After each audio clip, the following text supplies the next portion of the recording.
great. So I will introduce you first to the camera, and after I turn to you, then you can just have a start a conversation. Okay. And so now, do I address you as Francois Colbert, or how do I pronounce? Francois Colbert. Ah, Francois Colbert. Colbert. Yeah, exactly. Colbert. Sorry, Francois. Okay. Just for my pronunciation. Yeah. So Professor Francois Colbert is a professor of marketing and holder of Carmel and is this correct? Carmel? Carmel and Remy Marcoux. Yeah. Carmel and Remy Marcoux, chair in arts management. Carmel and Remy Marcoux, chair in arts management at HEC Montreal. Yeah. Okay. And then after that, we'll start a conversation. It will be all about the arts management and because I like what you're doing. It's because arts management is a big question here in Asia. It's not fully established. So that would be a good answer for a lot of people. Okay. Yeah. So, but once again, before we start, I want to thank you for giving me your time. Well, it's a pleasure. There'll be two takes. The first take will just be 1 minute, just for exercise, and then after that, the second take will be just all the way. Okay. 1, 2, 3, test. Hi, welcome to the National Quiz Choice Online News. I'm Robin Stienberg, and welcome to the Stienberg Review. Sorry, 1, 2, 3, test. Professor Francois Colbert. Professor Francois Colbert is a professor. No. Francois Colbert is a professor for marketing and holder of Carmel and Remy Marcoux. Okay. Marcoux chair in arts management at HEC Montreal. Carmel and Remy Marcoux, correct? Correct. Okay. Correct. This is why we had to do this first. I made that mistake a long time ago, and it was really bad. It looks really bad, but they make a joke out of it. So Okay. okay, so yeah. Okay. Professor Francois Colbert, Carmel, and Remy Marcoux, right? Right. Remy Marcoux. Okay. Remy Marcoux chair. Is that actually? Are you a chairman or just Marcoux chair as a company?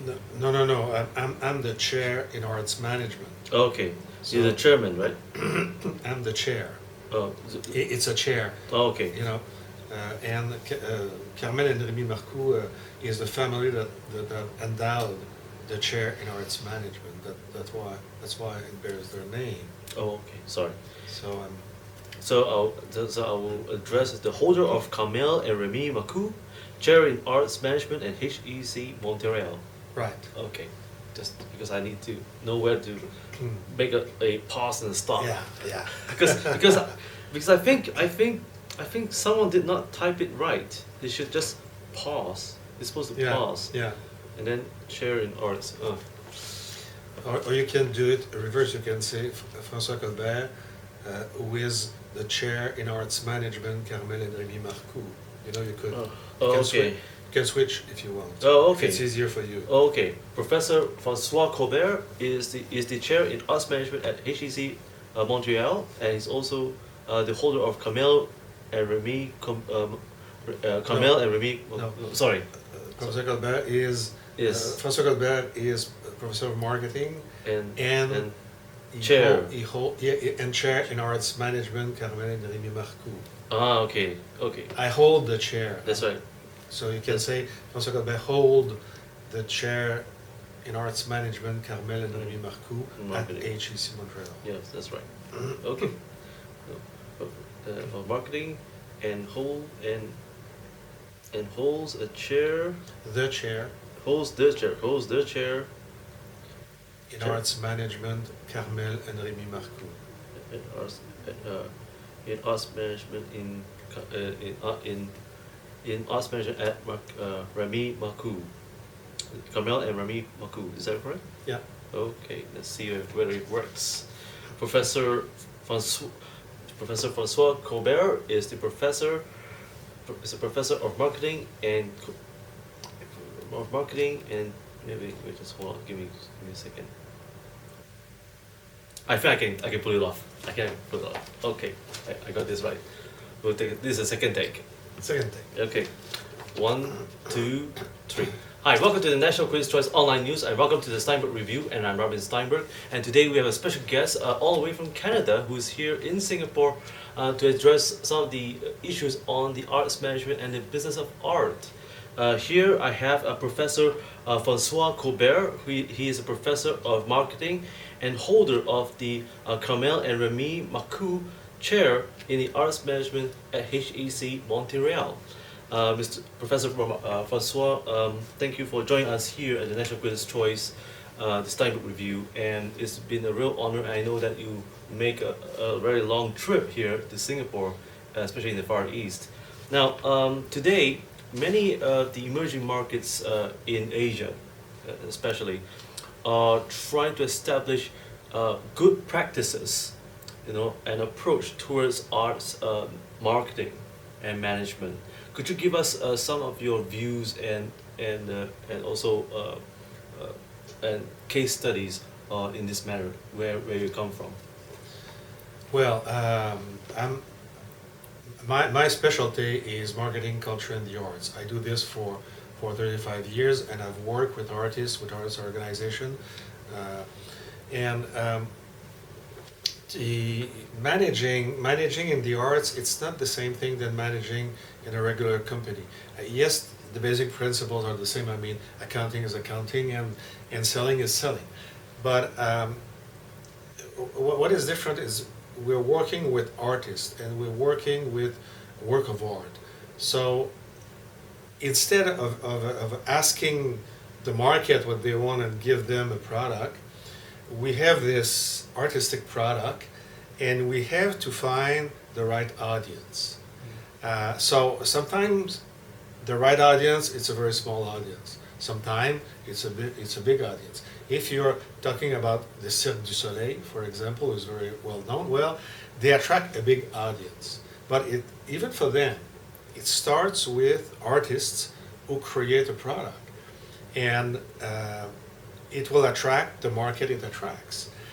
If you're talking about a contemporary dance company, for example, very experimental, well, the market, the people that can be interested by that kind of artistic product is very limited. Mm-hmm. So even for a marketing specialist, there's the segment is that big, and that's it.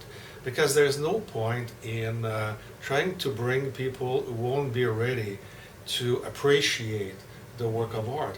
It's counterproductive, because if you bring somebody for the first time, let's say to contemporary dance, and if the person is not prepared and hate it, you lost the client, and you didn't serve the artist. So arts management and arts marketing is really giving the artist the right audience and the right exposure to the work of art. Now, here in Singapore, you're going to give an address at the conference, and what other issues are you going to address? Well, first I will address exactly what I've just said. And also I will talk about in general the market for arts and culture in the Western countries where I come from. Mm-hmm. Over the last 40 years in all industrialized countries, there has been a boom of the market for arts and culture, but at the same time of the supply. And the supply increased so fast that in all directions, I mean, for symphony music, for theater, but also for film or for books or popular culture as well as high art, that now there is an oversupply of artistic product on the market. That's wonderful for the consumers. in any large city. I come from Montreal. I mean, even if you want to see everything, I mean, it's not possible. You have to make choices. There's so much offered, and that's one of the that's what I will address tomorrow. That's one of the problem facing the arts. It's so successful in terms of producing all kinds of work of art that the market is not big enough. Oh yes. So and every country is facing the same thing.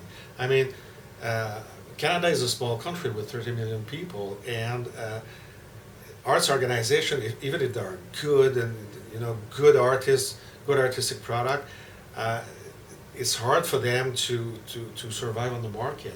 Well, even in large markets like United States or France or Germany, they face the same problem. And one of the aspects also is to be trained as an artist. I mean, any young kid who would like to be an artist and who has the talent to do so can access the market.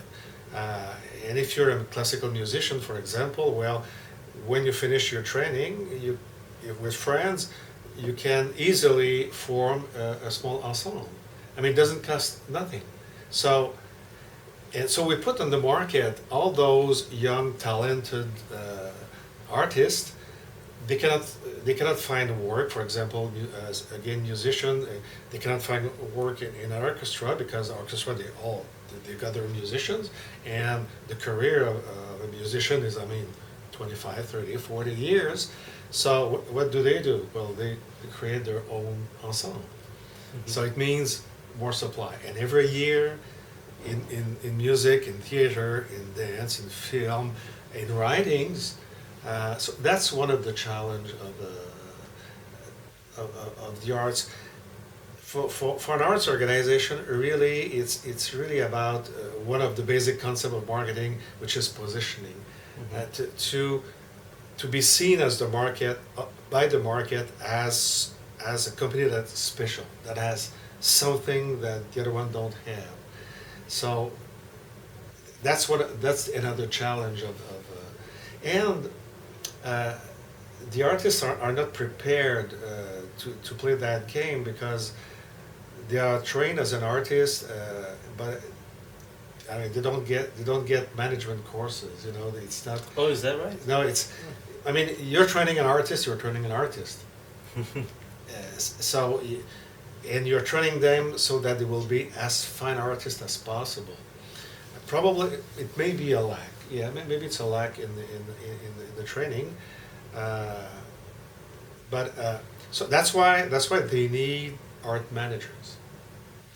And I'm running a master program in arts management for 25 years now, and I'm starting a new one, an international master in arts management because now another challenge for the arts is that the market is global now. So with 2 other universities in Dallas and in Bocconi, students will come in the tree, to train them to the international market. So the best managers are those who know about the arts. So for example, in my program, it's all people that has a training as an artist, and suddenly they feel that they also have some taste for managing, and they come and they do the master in arts management. So I've got musicians, dancers, people who did a bachelor degree in cinematography, and they worked and they end up to doing the management, and so they say to themselves, well, I'm a skilled artist, now I have to become a skilled manager. So they come because management is not management is the first quality to be a good manager is judgment. Because as a manager, like as a marketing person, you're dealing with uncertainty because it's never black or white. I mean, each situation is different. You have to make decisions. And most of the time you don't even have all the information. So you have to trust your gut feeling, your experience, what you can get from the market, and then make a judgment. So that's one of the quality. And I myself, I oppose to the general opinion that artists cannot manage. I mean, I know some artists who are really fine managers, and I know some managers who are really bad managers. You know, it's usually artists are intelligent people because to master an art, you have to. I mean, you have to have a certain level of intelligence, and the principle of management or accounting or marketing. I mean, for an intelligent people, it's easy to understand. And then it's more about, do I like to manage? Do I like to solve problems? Uh, am I able to solve problem when I don't have all the information? When I have to deal with colleagues that has each their character? When I have to deal with consumers who, sometimes we say we can sell anything with a good marketing strategy to any consumer. That's not true. I mean, consumers, it's human being. We're really strange beasts. We don't know really what we want, and sometimes we think we know, but we don't know. Sometimes we know. We don't necessarily want to tell the other people what we want. I mean, consumers, they lie. When you do market research, that's one thing you realize that it's sometimes you ask a question to a person, and the person will try to give the answer you want to hear, or the answer that is politically correct, but not their real feeling. So managing in the arts, you have this challenge of managing uncertainty, plus the fact that you're working with a work of art, and you cannot change the work of art to please the market. If you are for a traditional company and manufacturing company, well, if the client wanted another color, you will give the color to they want. If they want another size, I mean, you will change the size of your product. In the arts, it's the artist to decide. And as a marketing person, you cannot touch it. So you have to find the right audience.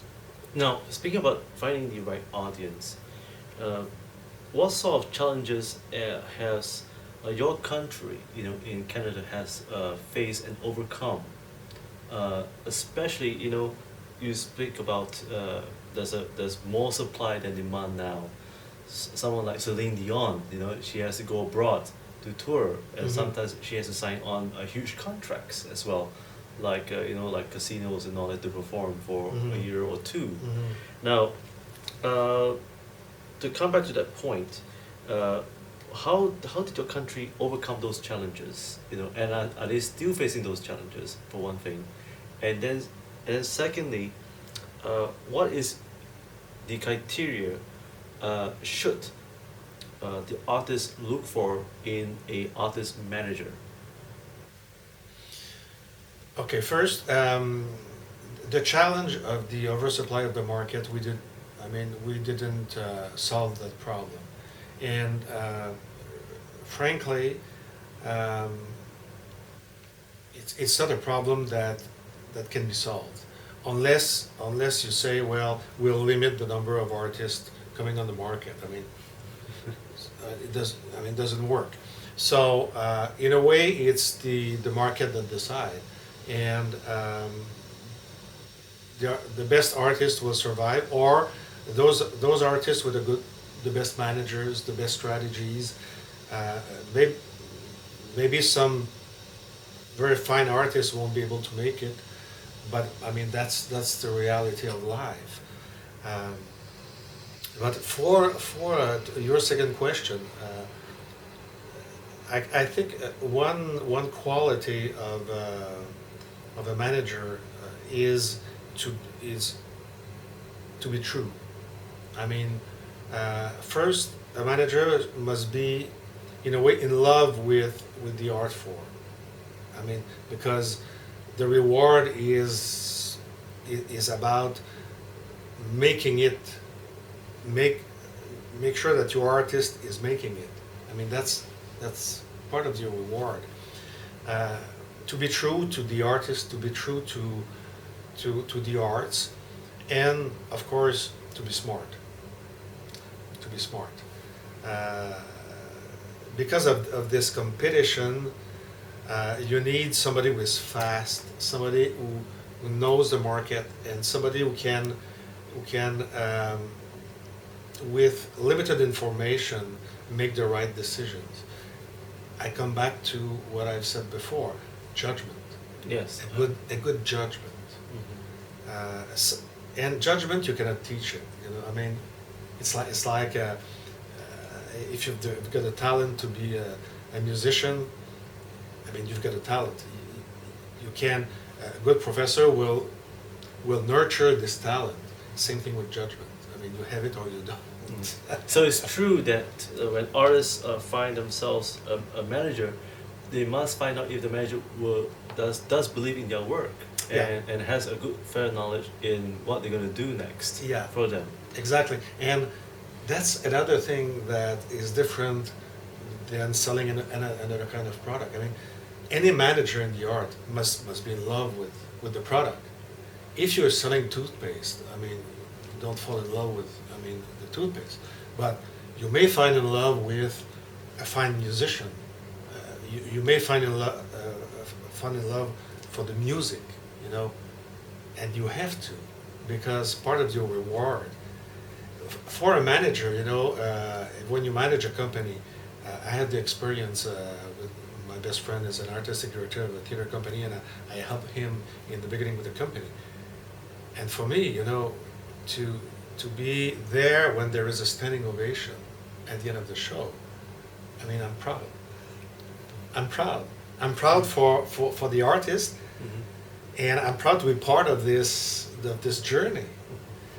And it's not the same thing than be proud because you sold 50% more toothpaste this year. I mean, yes, you're proud because you did the job, but when you see the audience so pleased, so filled with the artistic work, and you tell yourself, I'm not an artist, but I participated because I helped make this happen as a manager.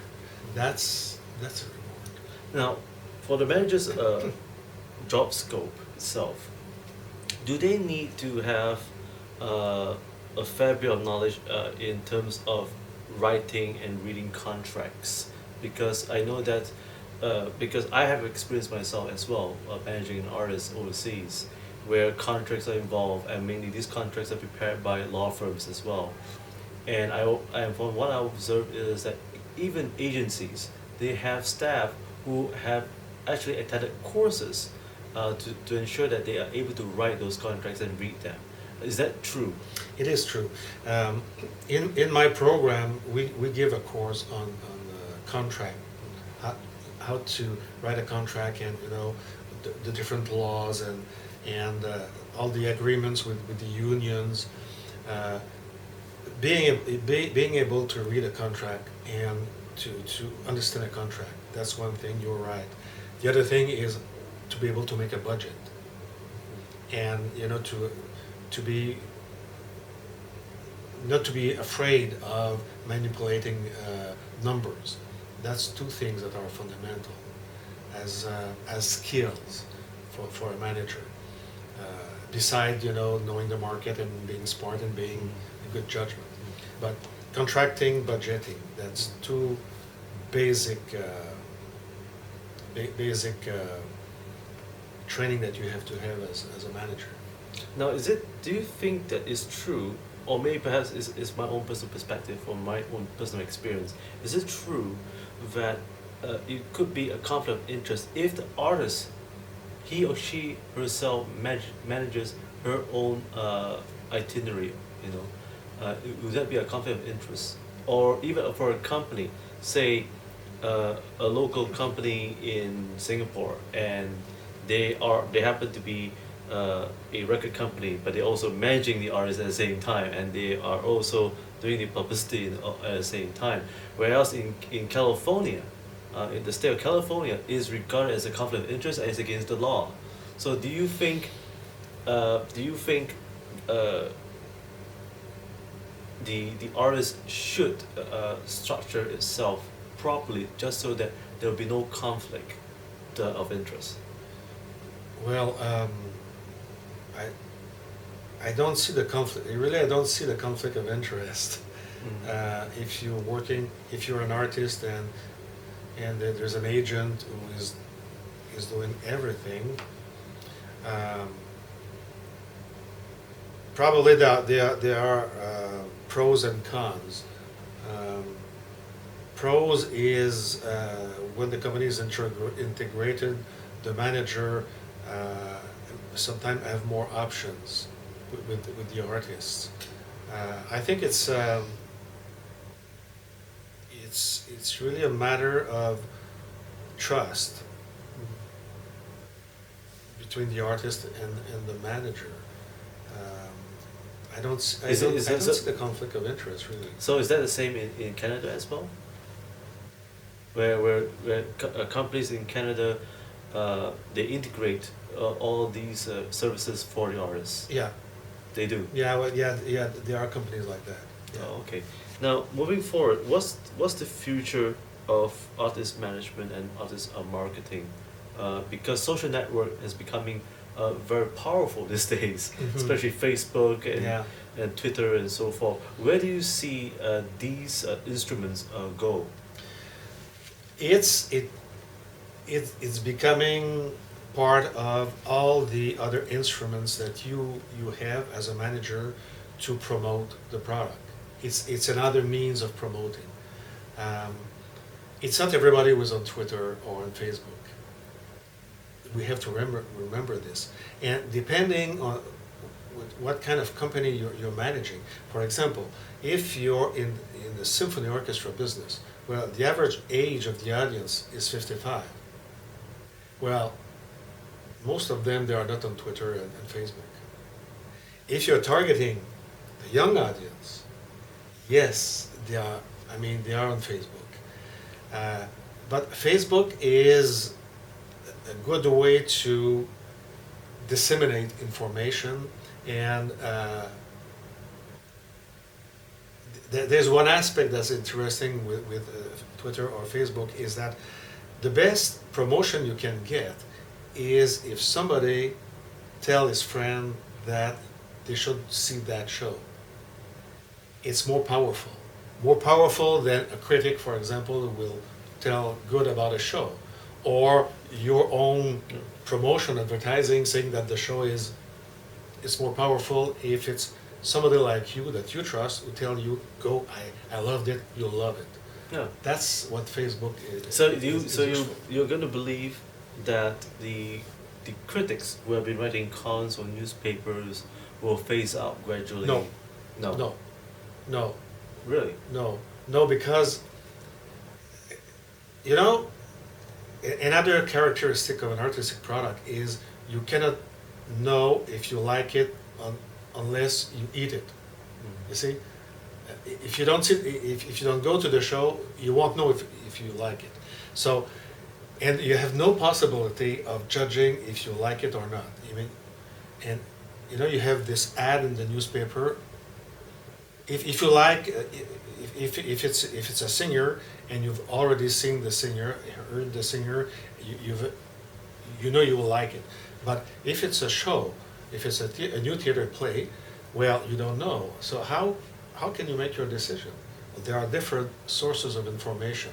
You may trust your friend, but if your friend didn't see the show either, who will you trust? You may trust then the critic. So Facebook, Twitter, and it's only another means for the consumer so the to find so the newspapers will still survive. Will survive. No problem. That's my prediction. And so now about the game of marketing, what kind of challenges do you foresee coming from Canada, you say there's more than supply of talent, does that mean also there is lack of supply of good managers to manage and market There's a talent? lack, there's a lack. Uh, Everybody complains that it's hard to find good managers. Uh, You see, all the well-known companies in the different art forms, those are on the market for 40 years, 50 years, 60 years. They were founded by somebody. And usually those somebody had the talent, you know, and they learn by doing. Yeah, that's right. Like AEG Yeah, and Live. yeah. Now they are about to retire. and the company is at a stage that then when you start something you start small, so you make mistakes, you make good things, and then you grow, and at a certain size somebody who has no experience, cannot pick. If somebody doesn't have experience in managing an orchestra, this person cannot become the general manager at 25 years old. So, and what we do, that's the other thing. When we're talking about training art managers, we have to be humble as professors, because what we do, in fact, is we take a 30 years experience of a career as a manager and we condense it in a 2 years master program. So we are accelerating the experience of the student. So instead of learning by doing how to do a contract or how to manage a budget, we tell the student. So we tell them what is a contract and how to write a contract, what to take care, how, and same thing with a budget. So when they come out, they saved maybe 5 years, 7 years, 8 years of experience, and they saved probably a few mistakes. So we have accelerated the experience. We didn't give them more judgment.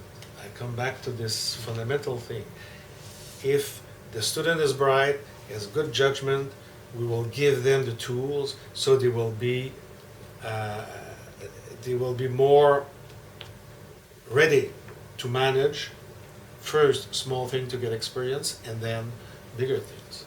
Well, speaking about bigger things ahead, what's next? For your organization, do you have any plans to set up a chapter here in Singapore? You mean a program in arts management? Yes. Yeah, well. Or would you consider? Well, HEC Montreal, we have a large expertise in teaching arts management and we have a good staff of professors. And I was just awarded this year a UNESCO chair in arts management, and this UNESCO chair, on top of my regular chair, is to help those institutions who would like to start arts management programs. So yes, I'm speaking with SMU to see how I can help them, because they are putting on a master program in arts management. So yes, we'll work together, and if I can bring my experience to SMU, I'll be very glad. It's my first time in Singapore. I like the city. I like the people. So to come back will be not a job. Will be a pleasure. Amazing. And Professor Francois, before we let you go, yes, my audience would like to know. First things first. First of all, what advice would you give